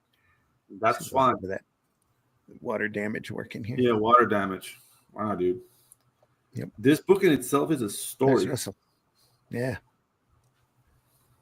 It's Russell himself. If you look on the previous page, you've got why I think art is so good that the viewer can put a lot on it. For instance, those last 4 panels, I get Hakusai from that. Japanese artist from 1850 or something. Yeah. Yes, sir. Now I'm not saying that's what it is, but that's what I see, and that's what the great thing about art is that people can put what they want onto it. It's very subjective. Yeah. Yep. It's all up for interpretation. That's the fun of the art. Yeah. Yep. Where do we leave off here? It must be a CGI book. It's unfinished. Oh, snap. I went there. Ouch. Tim Olson in the Ouch. house. Thanks, Tim. Caleb Reynolds says, hi, Rex. Hail in chat, the chat and panel. Hail, What's up, Caleb. Caleb? Thanks for stopping by. Spider Ham. Tim Olson says, yeah. There. Thanks for the discussion, you, guys. man. Best of luck in your creative endeavors. Yeah, thank you, B. Hey, thank you, man. It's awesome. Glad you're here. You're going to have to tell me how to pronounce that if you have a pronunciation for it. More than likely, he doesn't. And he just likes to watch people struggle. I think so. Yeah. And then we have this great last page here in color. Look at that. Oh, dude. Marvy says, when it comes to comics, that's watercolor, not water damage. There you are. Yeah. Thanks, Marvy. No, actually, here it's water damage. It's Wouldn't it, just go back inside that Fine. cover again, Cue it up. Randy. Just go back inside. See the damage on the cover, that brown stain. Wouldn't that be great? Reprinted it and put that on it. Yeah. Yeah, you always wanna print the brown stains. Just keep them around. It usually takes a lot of whiteout. I usually have sometimes I've inked in the past and have had coffee rings on artwork that I've had to get rid of. Yeah. The photograph that shade of brown. Yeah. The photograph at the top there, is that right? Who's the guy poking his head through? It's a ghost poking his head through the wall. Dude, That's a mirror. That's No, a mirror. no. The guy with the dark glasses on. Oh, yeah, here. it's supposed to be like a bust. And what's that in front of it? Where That's your a finger bust was? with sunglasses on. What? Yeah, dude. That's why like artists should That's keep his feet. themselves anonymous. There. I know. Yeah, that picture. And here that's looks his like a deep- combination. Behind him is his deep research. That's his vinyl collection Yep. sitting there. Yeah. The thing is, like, he's not a bad looking guy, but that picture is giving him like Jeffrey Dahmer / Village People vibes. It was done He's in like, the I don't know. 70s. Yeah, That's exactly. right. Everybody You get looked those like vibes. that. Everybody Yeah. looked like that. Yeah. He looks like my friend Jeffrey- from school. Jeffrey Dahmerish, Village People-y. That was the 70s look. That was Okay. the look. That was Yeah. the look. It's Yeah. almost modern anymore. Check You know, my you see a lot mustache of, out. Yeah, a lot like of guys wearing that 70s porn stash nowadays. Yeah, the porn stepdad mustache. That's yeah. That Made does it for popular people. by Harry Reams way back in the when Could you those imagine films were considered art and shown in art theaters, art houses. Mm. Yeah. Go ahead. No, I'm not going to say it. Oh, say it. We've already not gonna say. crossed a couple bridges here Yeah, already. exactly. I'll Just tell you don't off burn air. us. Okay, Okay. just don't The burn us off the lexicon YouTube. has been Oh. crossed. Yeah, the Rubicon. Rubicon, whatever. The lexicon is something completely All right, different. all right. That's You something else. You Isn't said that it what was you random fight? letters. That's what I figured. All right, B, you're good. We'll just call you Burgess. No, yeah. Walk, walk, walk, walk. Yeah. I don't know. My favorite Burgess Meredith character was Grumpy Old Man. Like, he Matt was the says, how father do of you Jackson. pronounce Yeah. Worcestershire? Very, very difficultly. Yeah. Yeah, That- you or thank you very don't. much. Worcestershire. Worcestershire. Yeah. I always say, "Give me that sauce over there." I don't Give me even the bother. sauce. Give me the The sauce. stuff that's not soy sauce. Yeah, that stuff. Yeah, Yeah, so there you that go. one. Yeah. That's Give me the sauce, baby. I know the way you work. yeah.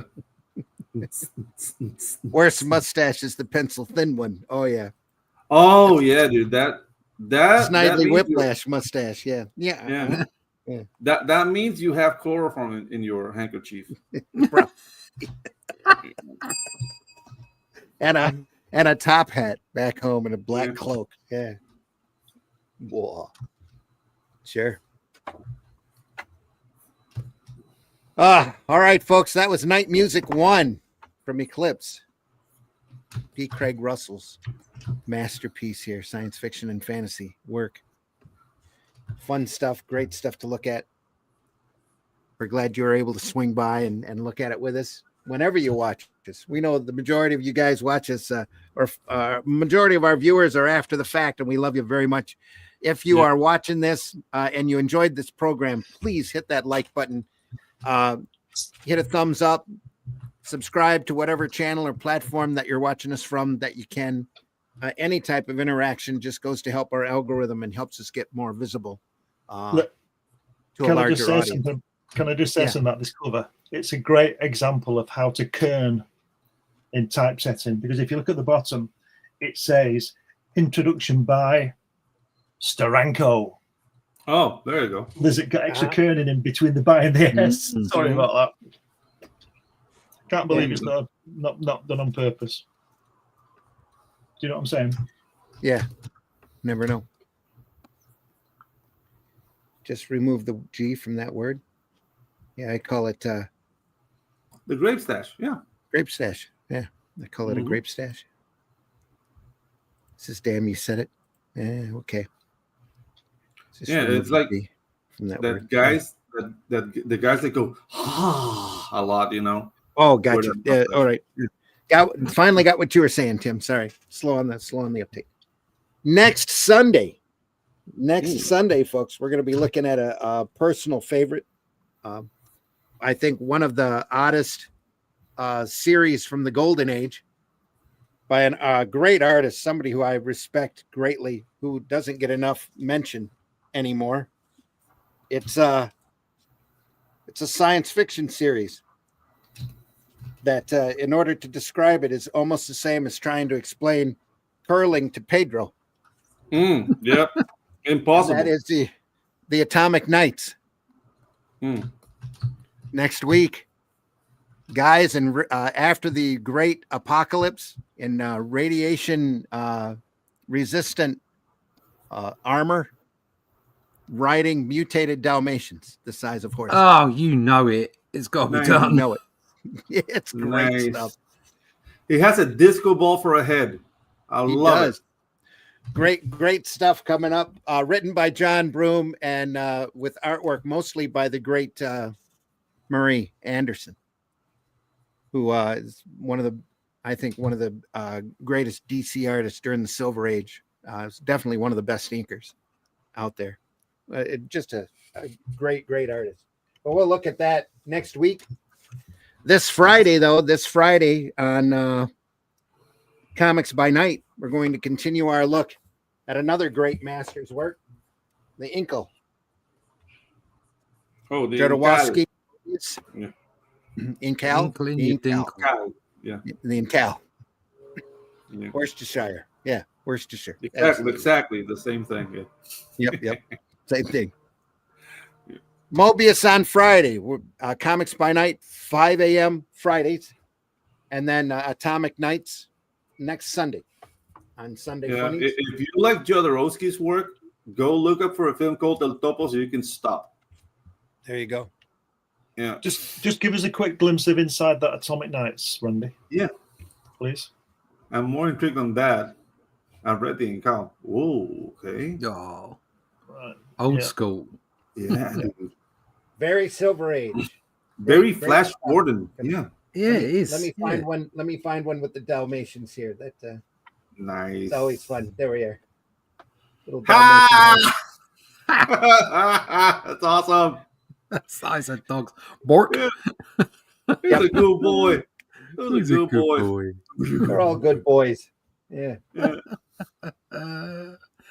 Brilliant. More greatness. It's crazy plants that get out of hand. It's roving bands of large monsters. The stuff that atomic radiation has on everyday things, and the people that defend themselves from it. So the Atomic Knights coming up. That's the fear I was talking about. That whole era is permeated by that. Very Silver Age, late 50s through the mid 60s. Great stuff coming up. The graphic design is on point, though. You know what I mean? Yeah. It sets the we try to look at great comic art here on these programs just to show it off. It's the stuff that inspires us to do more work and to better the work that we do. And we hope you feel the same way, or that you enjoy these programs. If you do, tell your friends. This is James Garner lookalike somewhere in there. Yeah. Where are we at here? Is this where Epcot Center got their idea from? Perhaps. I don't know. Might be. The golf ball design. Yeah. Great character stuff coming up on Sunday, folks. We'll see you then. Yeah. In the meantime, Pedro. What's up? Go ahead, Russ. You were saying? You said something? No. Nothing. All right. Pedro, tell folks how they can find you. Oh, okay. You can find me at X as N Gila with N, only the letter N, and Gila, Guila. And you can also follow me. I finally done it, folks. If you want to learn how to animate by somebody who sounds like Tony Montana, join the Pedro Ang channel on YouTube. And the first class is up. I teach you there how to do the bouncing ball or the bowling ball every Tuesday at 6:30 p.m. I'm going to be doing classes. I might do it on Thursdays too. Next class is the blade of grass, which teaches you how to do overlapping action and follow through. So yeah, if you ever wanted to be an animator or know somebody who wants to learn how to animate, send them my way. This face over here, Pedro Ang at YouTube. Okay. Russ, tell folks how they can find you. If you can. Yeah, you can find me at russleach.com. Go and get yourself signed up to the email list so that you can get yourself a copy of the Atlantean. It's out on Amazon. It's over on Critical Blast, Walmart, Barnes and Noble. It's all out there. Go buy yourself a copy. People are really loving it. We're really pleased with what people are saying about it. Issue 2 is on the board right now, and it's definitely an improvement on 1. 1 was great. Everybody loved it. Great reviews, but I feel that we've trumped it with this second one. Trump, just in case any of you out there are now getting a bit of syndrome. But we've trumped it, and it's going to be an improvement, on that. And that's what we aim to do every time. We aim to bring a better story, better art, better everything. It's got a fantastic cover by Ink Spots. I've found another artist to do the issue, to do the rendering over my pencils for issue 3. So everything's going absolutely spiffingly well. You want to find out how it's going on, I'll be dropping little bits of art production and what have you into the newsletters. And also the links, obviously, every time, so you can go get yourself a copy as well. Go to russleach.com, sign up for that email list, and follow us there. Shit my pants. Glenn, tell folks how they can find you. You can find me on this show on Sundays and Fridays with Randy and Russ and other people. But mainly get my stuff on Amazon. If you go there, I've got 12 books in print, science fiction books, Kennedy assassination, children's books, science fiction. Did I say that? All sorts of things. Got 12 books on there. If you go to Fund My Comic, you'll be able to get a copy of that. Hatch, annotated, my character Hatch. And just Google my name and something will appear. There you are. Yeah. And folks, I've been your host, Randy Zimmerman. I'm running Shotgun over Arrow Comics at the moment. The Atlantean is available just about anywhere that books are sold. If your book, your local bookstore orders through the Ingram system, it is available through that. Get the Shadow Kingdom and the Atlantean both. Or better still, wait for our campaign for Atlantean 2 coming out in March, and order. We will be offering Atlantean 1 and the Shadow Kingdom available inside that campaign as well. So you can get all 3 books at once. So all of them are great reads. They're all meant to be read individually. And we're very proud of that work. Russ is just knocking the artwork out of the park for number 2, and I can't wait to see it done. So number 3 is in the typewriter right now, and I'm working on the script for that as we go along. So hopefully that'll be in Russ's hand before number 2 is done. So, woohoo. Yeah. Again, folks, we really want to thank you for stopping by. We do this because we love it. We don't get paid. We're not monetized. We're not asking you for tips. We don't have big sponsors. any ad that you see here on this program, I guarantee you is either a parody or something that we're doing personally that we want you to take a look at. So I see an ad for Kmart on here. They didn't pay us for that. So we're just poking fun at them.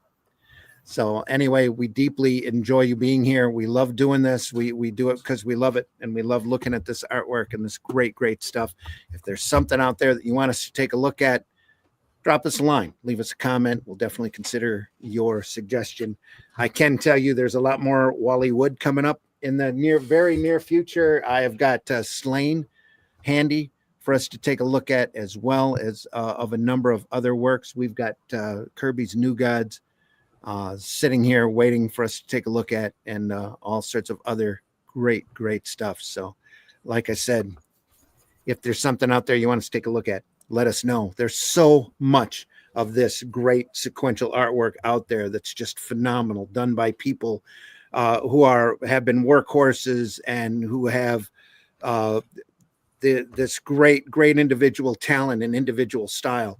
We love looking at Alex Toth. We're going to look at Lee Elias here as soon as we can. Wally Wood, it's one of our favorites. If you have favorites out there as well, let us know. There's Frank Miller coming. There's all sorts of stuff in the wings. A lot of Kirby, a lot of Ditko coming up as well. And we can't wait to show it to you because we truly love this stuff. We love this art form. And when you're out there, especially on these social platforms, try to talk positively about this art form. If there's comics out there you love, tell people that you love it. You know, there's so much tearing down and negativity out there, and that trolling and spite marketing only goes so far. And that's not, it doesn't keep things around. It doesn't last very long. It's just a small drug hit, pretty much. Yeah. But if you love comics, and if the modern comics aren't your thing, go back and dig up the comics that you used to read and reread those. Remind yourself why this business is so great, why this art form is so fantastic. We do this all the time, and I can't recommend it to you enough, and definitely will help keep you sane in these modern times. So appreciate you being out there. I don't know what else to say other than we'll see you on the next one. Friday mornings, 5 a.m., Comics by Night. Sunday mornings, Sunday Funnies, 9 a.m. Eastern time. And thanks so much for stopping by. Deeply appreciate you being here. We'll see you soon. How's it going? Yeah. Take care, everybody.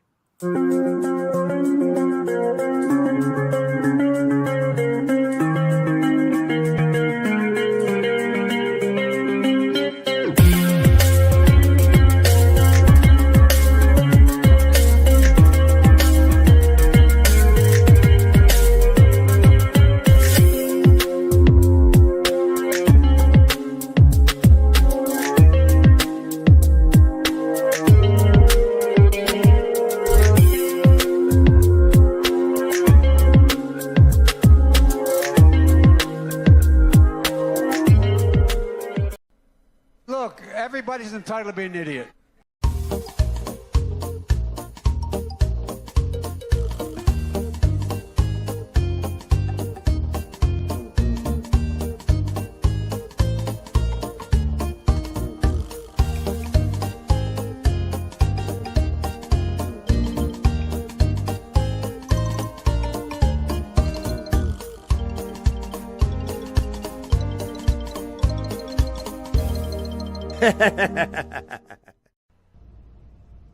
Ship my pants? Right here? Ship my pants? You're kidding. You can ship your pants right here. You hear that? I can ship my pants for free. Wow. I just may ship my pants. Yeah, ship your pants. Billy, you can ship your pants too. I can't wait to ship my pants, Dad. I just shipped my pants, and it's very convenient. Very convenient. I just shipped my drawers. I just shipped my nightie. I just shipped my bed. If you can't find what you're looking for in store, we'll find it at Kmart.com right now and ship it to you for free. That guy is great. I just shit my bed. I snap my fingers. You forget that you were ever gay. I was never gay. Exactly. Wait, no, stop. Yes. No, stop. You can't. I was never gay. Okay. No, I was never gay. Sure. You can't just state something, then snap your fingers, and then be like, I was never gay. You say so. Taste the biscuit. taste the goodness of the biscuit.